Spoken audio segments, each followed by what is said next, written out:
Queridos filhos e filhas, e nós estamos no Fé em Debate de hoje abordando o tema sobre a ressurreição. Muitas perguntas vieram, chegando a perguntar sobre as provas irrefutáveis da ressurreição de Jesus. E nós temos aqui nosso convidado que eu acolho já nesse primeiro momento com grande alegria, Padre Márcio Luiz Fernandes, professor do Estúdio Teológico de Curitiba. Seja bem-vindo, Padre Márcio. Muito obrigado, Padre Manzotti. E com grande alegria eu agradeço a prontidão e a disponibilidade, porque eu sei como professor não é fácil, mas venha como que dando aula para uma grande sala de aula que é o Brasil. Bem-vindo, Padre. Padre, eu começo lendo um texto que assim diz. É um resumão de Marcos. Marcos, ele é o homem dos resumos. Ressuscitado na madrugada do primeiro dia depois do sábado, Jesus apareceu. Primeiro a Maria Madalena, que tinha expulsado 7 demônios.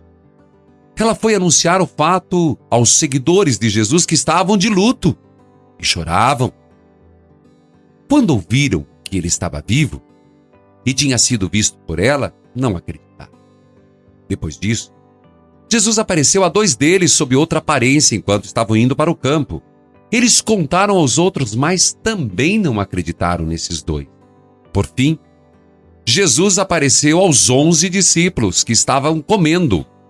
E ele, o ressuscitado, os criticou pela falta de fé, pela dureza de coração, porque não tinham acreditado naqueles que tinham visto o ressuscitado. Padre Márcio, por que essa dificuldade? E Marcos muito bem retrata essa resistência, dificuldade de crer na ressurreição.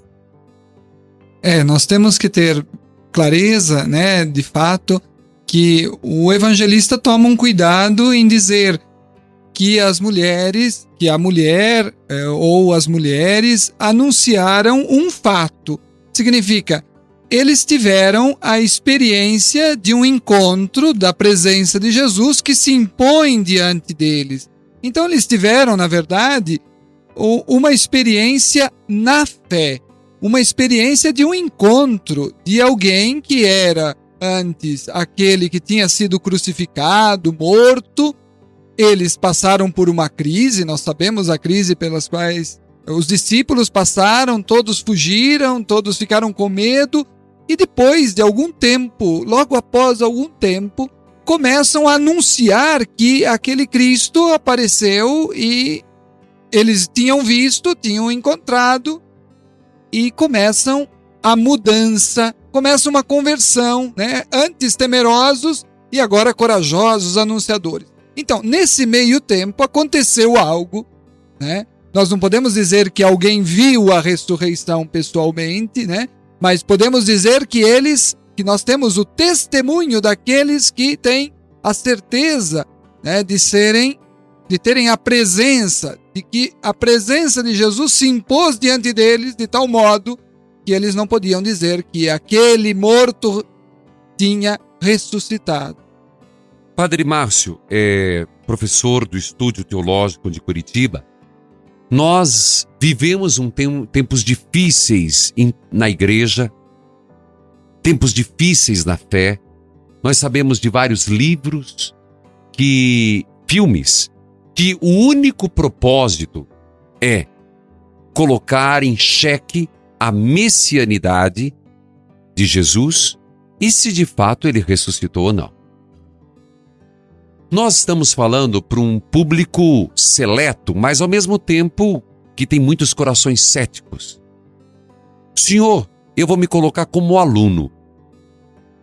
Quais são as provas da ressurreição de Jesus Cristo? Visto que Mateus diz que até enquanto ele vivia, tinha uma corrente que dizia que eles tinham roubado o corpo. De fato, nós podemos aí perceber muitos indícios da ressurreição. Em geral, nós dizemos as provas da ressurreição estão praticamente ligadas ao fato. Temos que olhar aí numa convergência desses elementos, né? O sepulcro vazio, por si só, não é prova da ressurreição. Mas o fato é que... Porque podiam ter roubado o corpo. Porque poderiam ter roubado o corpo. Tanto é que se o próprio Evangelho, olha aí a prova de veracidade histórica do Evangelho, ele acena a isto. Ele faz aceno da possibilidade de terem roubado o corpo. Quer dizer, alguém que o evangelista, se estivesse preocupado com isto, não iria colocar na boca de quem depois vai criticar o cristianismo, Exato, o próprio evento, e nem teria colocado na boca de mulheres o anúncio da ressurreição. Ele estava tão seguro do fato que ele não se preocupa com esses detalhes.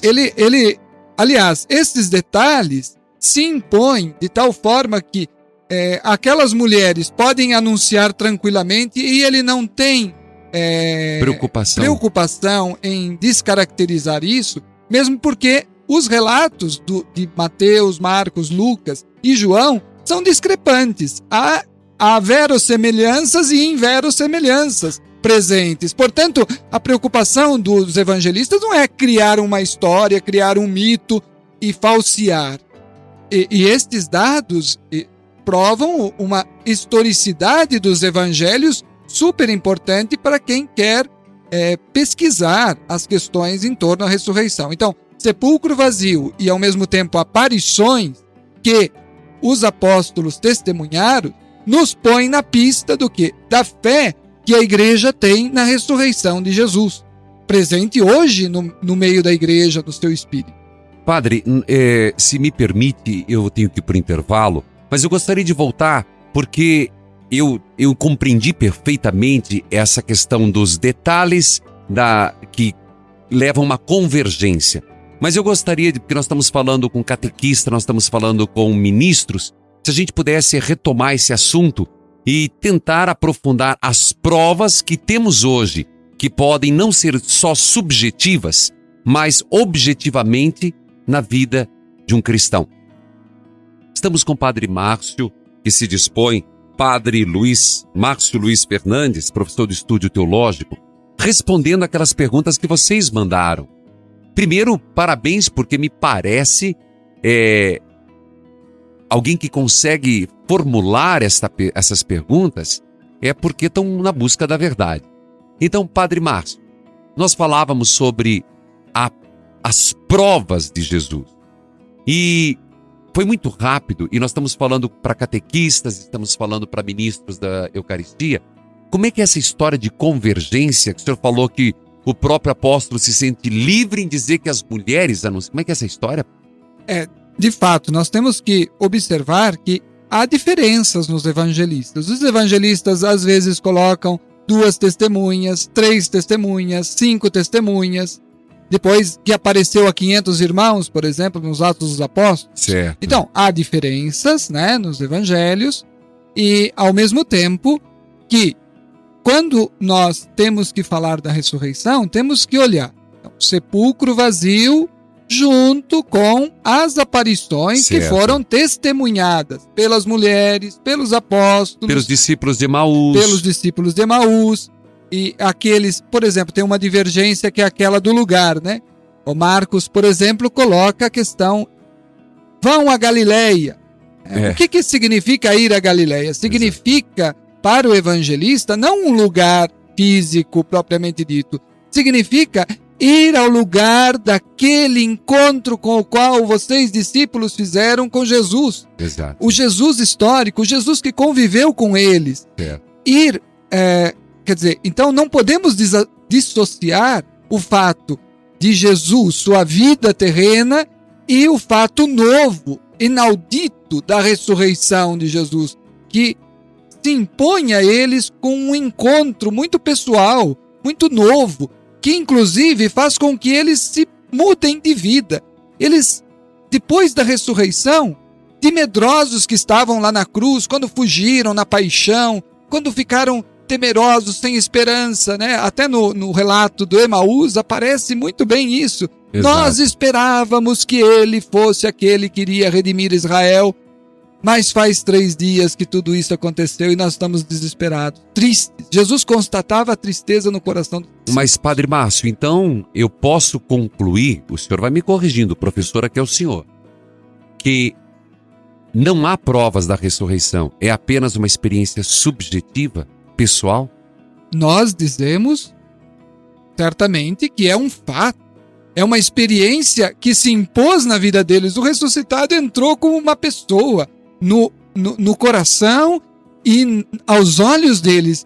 Eles não só viram, mas começaram a confessar a experiência nova do ressuscitado. Mas não podia ser uma convenção entre eles, a igreja está acabando, a igreja está terminando, então vamos dar uma guinada na história e vamos inventar essa história de que ele ressuscitou, e fazendo isso a gente continua no poder. O status quo é o argumento de um livro recente. De qualquer forma, o evangelho vai numa outra direção a esta que você diz, de inventar as coisas para manter o status quo.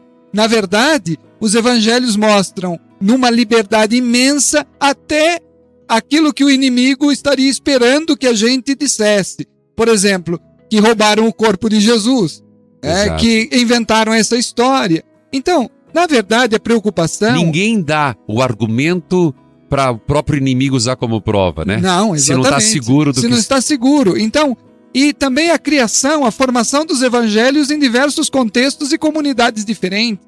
Agora, há um fundo comum que mostra o quê? Que eles foram testemunhas de algo diferente que aconteceu, que se impôs, eu digo sempre, não foi a fé que criou a ressurreição.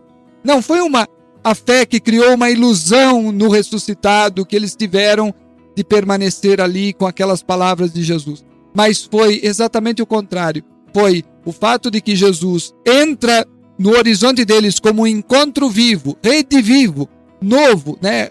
Ressurreição não é reviviscência simplesmente. Jesus não ressuscitou para viver a vida mortal como Lázaro, como as outras ressurreições que aparecem nos evangelhos. É algo diferente, tem uma novidade aí que é da ordem sobrenatural, escatológica, né? E daí que, talvez, olha que interessante, querido ouvinte, olha o que o padre Márcio Luiz Fernandes acabou de nos dizer. Aqui tem algo lapidar, porque ele disse, não é você projetar uma ressurreição, não é uma fé, não é da fé que nasce a ressurreição. Que cria a ressurreição. Que cria. É a ressurreição, é esse elemento novo que provoca a fé. Talvez por isso, essa dificuldade, parece que a impressão que eu tenho que os apóstolos, em alguns momentos, Jesus disse, vocês são muito topeira, vocês não enxergam, vocês não estão vendo. Talvez por ser difícil, é isso que o senhor fala em convergência? Exato. Que mostra que foi tão difícil para eles aceitarem, que eles precisavam ver, e nós também precisamos ver, colocar todos os fatores juntos, unir todos eles. Sepulcro vazio, aparições, o fato da cruz, né? O fato daquele morto que agora é o ressuscitado. Tanto é que nas confissões de fé, o primeiro momento que nós temos são das confissões de fé. Aquele Jesus morto está vivo. Jesus que foi constituído para nós Messias, o Cristo. 1 Coríntios 15, de 1 a 15, né? Então, essas primeiras confissões de fé são as primeiras expressões de como os discípulos viveram aquele impacto com uma presença que renovou a vida deles, que fez com que eles tivessem a nova esperança e esperassem até na igreja. Né? Padre, qual a importância da ressurreição para a igreja? São Paulo responde, se não cremos, se não tivermos a fé na ressurreição, vã é esta fé.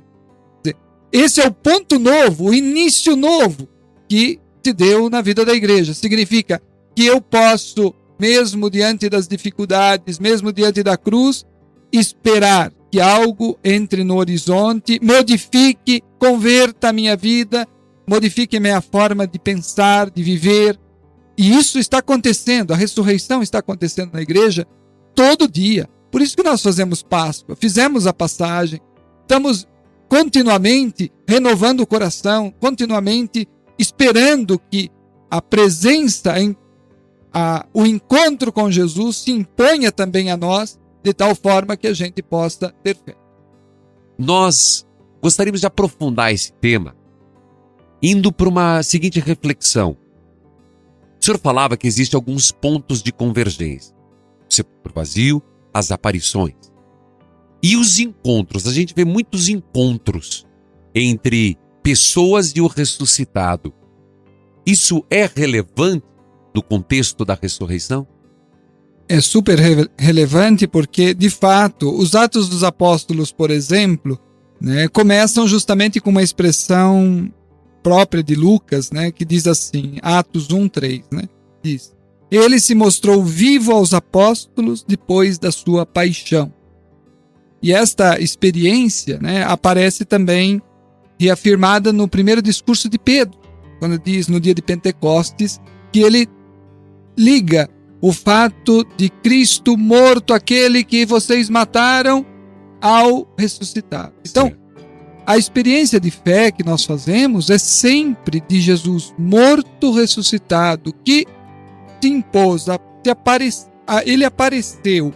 E os discípulos não eram apenas, tinham visto Jesus, mas esse fato da visão é importante. Porém, eles se tornaram testemunhas da ressurreição. É por meio deles, é por meio do testemunho deles que nós chegamos à fé. Então, a nossa fé está baseada no testemunho apostólico daqueles que tiveram o contato vivo com aquele que desde o princípio foi o Senhor da vida. Então, é importante, a grande novidade da ressurreição está justamente nos encontros do ressuscitado com seus discípulos. Então, tanto é que no período pascal, nós ouvimos leituras destes encontros. A oitava da Páscoa, principalmente, e os domingos, né? Muito forte. Exato. E de tal forma que aquela expressão de Paulo, né? Paulo tem uma expressão lindíssima para dizer da fé. A fé no Filho de Deus eu a vivo na minha carne.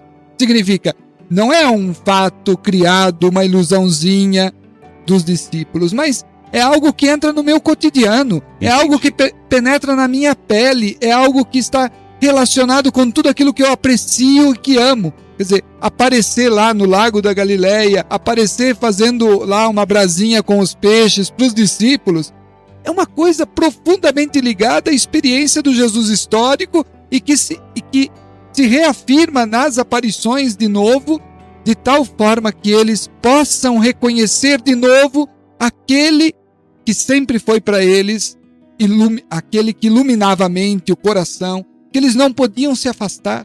São Pedro dizia, tinha uma frase de Pedro que era assim, né? Para onde nós iremos?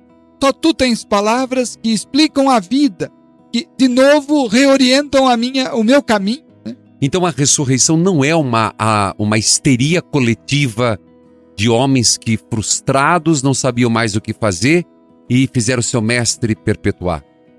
Não pode. Porque, de fato, Paulo vai dizer e vai afirmar categoricamente primícia dos que dormem, primogênito dentre os mortos, príncipe da vida. Quer dizer, todas as afirmações de Paulo, e Paulo não era um maluco. Paulo era alguém formado na escola de Gamaliel, doutor nas leis de Israel, conhecedor profundo, e ele afirma categoricamente tantas vezes que se nós não cremos na ressurreição, a nossa pregação é vã. Então, esse fato se impôs no caminho também a Paulo. Entendi. Volta aquela máxima, a fé não produz a ressurreição, mas a ressurreição se impõe na vida como fé. Padre, por que os textos nesses encontros coloca detalhes de Jesus comer e ao mesmo tempo Jesus passar pela porta? Existe alguma heresia, por que isso? Por que eles são detalhistas nesse ponto? Eles querem afirmar, na verdade, que há uma diferença desse corpo, né? É o corpo de Jesus que se apresenta a diferença do corpo da Sexta-feira Santa? Exato, a diferença do corpo físico. é o corpo glorioso, é um novo aspecto de Jesus, tem uma novidade aí na ressurreição e nesse aspecto de Jesus, né? Mas que tem os traços, veja que Jesus que aparece a eles é o Jesus com as marcas da paixão. Tanto é que no encontro com Simão, com Tomé, aliás, ele pede, coloque as mãos no meu lado. Entendi. Exato. Então, esse ressuscitado que aparece, a importância do corpo, é a importância de que aquele corpo traz as marcas da paixão, não deixa de lado aquele fato antigo que aconteceu na história do Jesus histórico. Mas também que não é um fantasma. Não é um fantasma, porque, na verdade, ele está lá fazendo gestos cotidianos. Ele repete gestos cotidianos. De comer, beber, estar juntos, recordando os fatos da ceia. Então, por que, por exemplo, eu vou insistir na pergunta, desculpa, eu estou fazendo o papel do advogado hoje pesado, mas por que os discípulos de Emaús, Maria Madalena, não reconheceram Jesus se os traços achou que era um jardineiro? De fato, aí o evangelista utiliza uma expressão, utiliza uma forma para dizer que dessa novidade que nem eles estavam aptos a reconhecer. Nos discípulos de Emaús, nós podemos ver um caminho, porque a fé tem um caminho, não é, Padre Manzotti? Então você tem que educar na fé para poder ir reconhecendo. Quando Jesus entra no horizonte dos discípulos de Emaús, que estavam tristes, Jesus vai de novo acordando neles os eventos importantes da vida, vai contando e vai explicando as escrituras para eles, e eles começam, esta voz, esta pessoa. E o coração vai ardendo.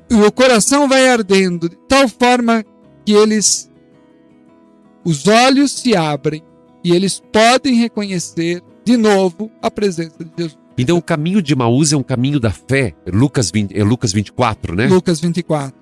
Esse é um caminho, lindíssimo esse texto como um itinerário da nossa fé, né? Antes era o estranho que estava caminhando conosco, eles nem reconhecem. Quantas vezes Jesus no nosso horizonte aparece como um estranho, né? E depois, pouco a pouco, enquanto ele mesmo se faz hermeneuta, se faz intérprete da palavra, ele vai explicando as palavras, e ele começa explicando, atingindo o coração dos discípulos, dizendo, o que vocês estão falando pelo caminho que está deixando vocês tristes?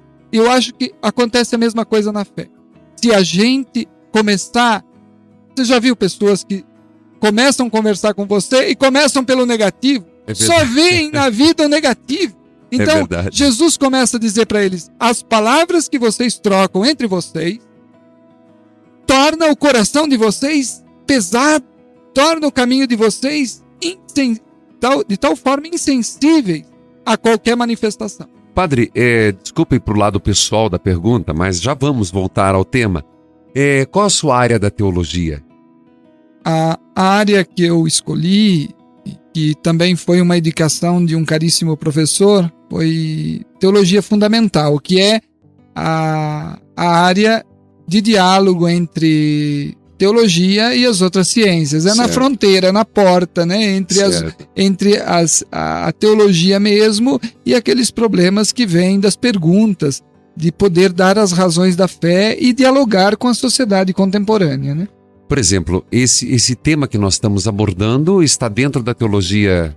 Ela entra como um primeiro momento, como um primeiro estudo na teologia fundamental. E, posteriormente, ela é elaborada na cristologia, né? Na teologia sistemática. Mas é um dos primeiros momentos. Antigamente era chamada essa disciplina apologética.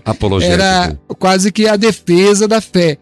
Ela não deixa de ter este caráter de defesa da fé, mas hoje uma defesa que ao mesmo tempo se faz com as razões, se faz com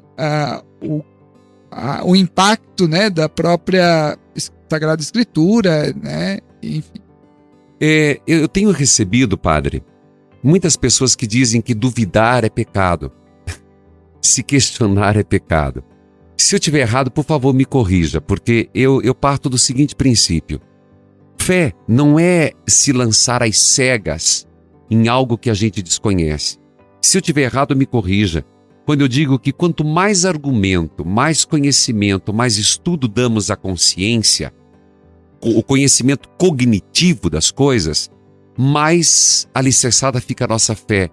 Então, para esse povo que tem dúvidas, questionamentos e se sentem pecadores por isso, o que o senhor tem a dizer? Para que a gente fique tranquilo, de fato, a gente sempre é acompanhado na fé pela dúvida. Dúvida e fé caminham junto. Não tem problema.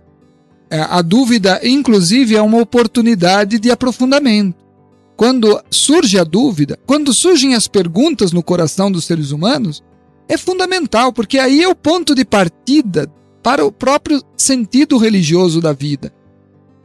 O que seria de nós se não tivéssemos anseios, perguntas? Tanto é que o Papa Bento, tem um livrinho, quando ele era cardeal ainda, sobre o símbolo apostólico. Ele comenta o creio.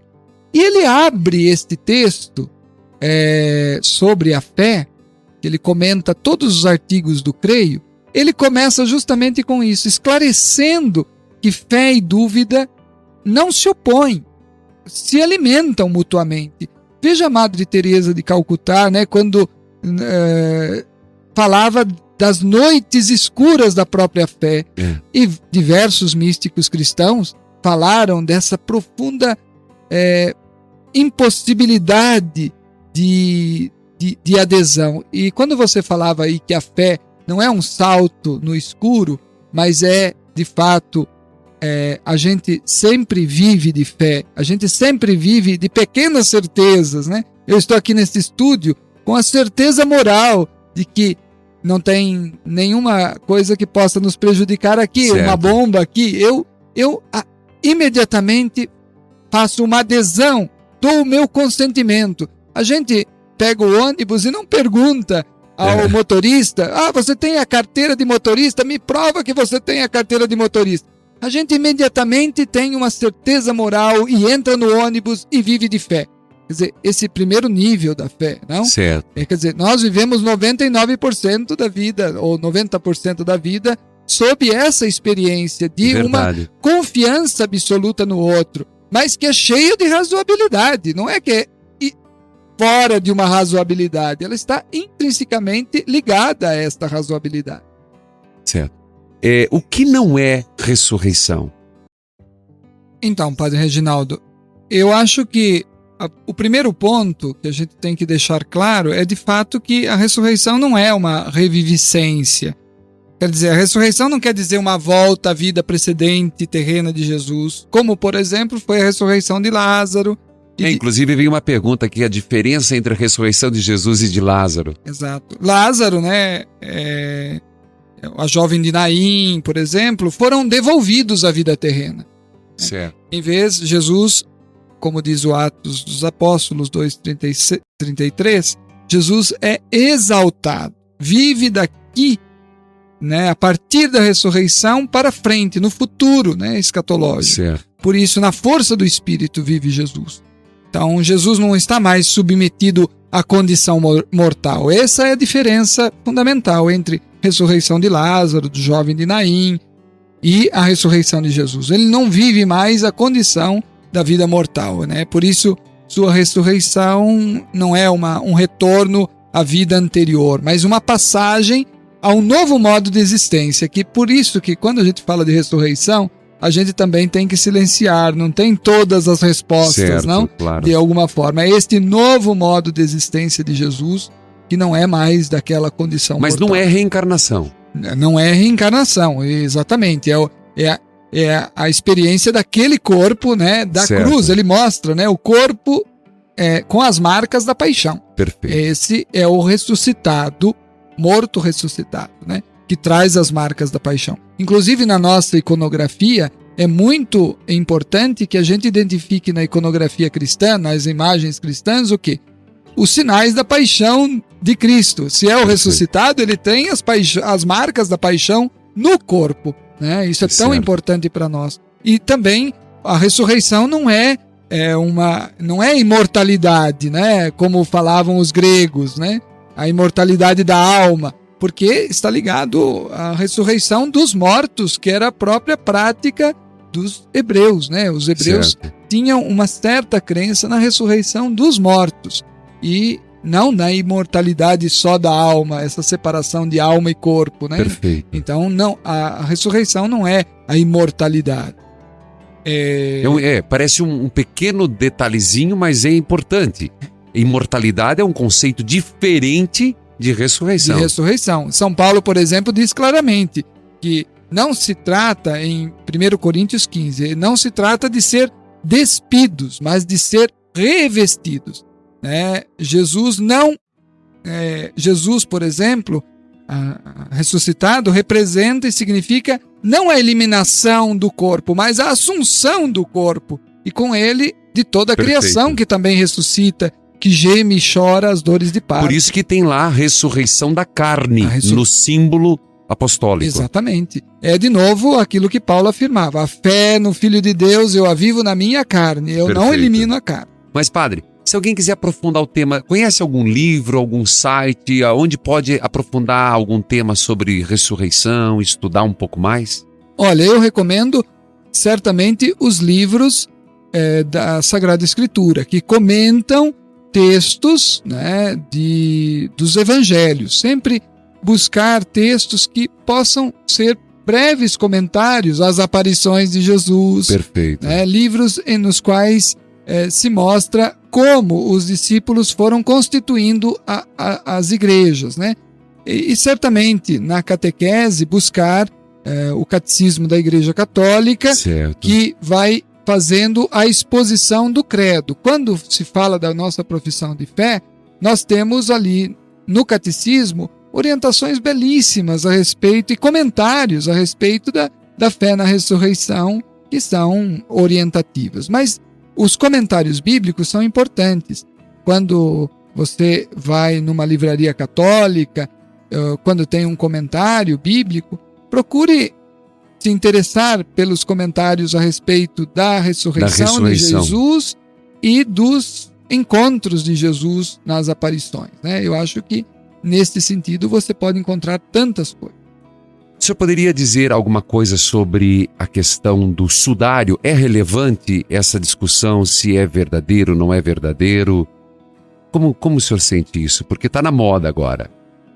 Eu tenho a impressão que isso é tão importante do ponto de vista da fé católica, né? Tanto é que nós temos em Turim, né, a exposição, né, e algumas vezes a exposição do sudário, que mostra justamente esse fator de que aquele fato para os cristãos de Jesus ressuscitado, seu corpo, as marcas da paixão, estarem presentes, de tal forma que ilumina o caminho dos cristãos. Isso é tão importante que os cristãos repropõem isso de diversas formas. Certo. Por exemplo, na exposição do Santo Sudário, onde pesquisadores, é uma pesquisa finíssima, feita, né, de todos esses elementos que estão naquele pano, naquele retrato de Jesus, o rosto de Jesus, a busca pelo rosto de Jesus. Exato. Está expresso ali, não? No Sudário. Tá certo. Muito obrigado, Padre Márcio Luiz Fernandes, professor de Estúdio Teológico. Muito obrigado pela sua disposição e partilhar conosco essa aula de Teologia Fundamental. Suas considerações. Eu também agradeço, Padre Reginaldo, e peço, né, a bênção de Deus pelo teu trabalho e por esta obra, né, de evangelização por todo o Brasil. Tantas pessoas que estão lá apegados, esperando uma palavra nova que os tire e que os sustente na fé, que os levem a voltar a ter esperança. E isso eu tenho visto e tenho ouvido testemunhos de tantas pessoas que têm encontrado do bem, que têm feito o teu trabalho no caminho das pessoas, no caminho da fé. E peço a Deus realmente que o ilumine e vejo tantas obras bonitas sendo feitas. Essas são também experiências de ressurreição, né? Você pode provar na sua vida, né? E provar a tantas pessoas que estão experimentando a vivência, né, do fato novo de Cristo, a imponência da presença de Jesus, transmitida pela tua voz, transmitida através das propostas que se faz na TV, na rádio, tantas pessoas comovidas por Cristo, pelo instrumento frágil de nossas vidas, verdade, né, como sacerdotes, verdade, mas de fundamental importância. Muito obrigado, Padre. Que Deus abençoe. Querido povo de Deus, foi um prazer estar com você e até segunda-feira, né? Juntos evangelizar é preciso!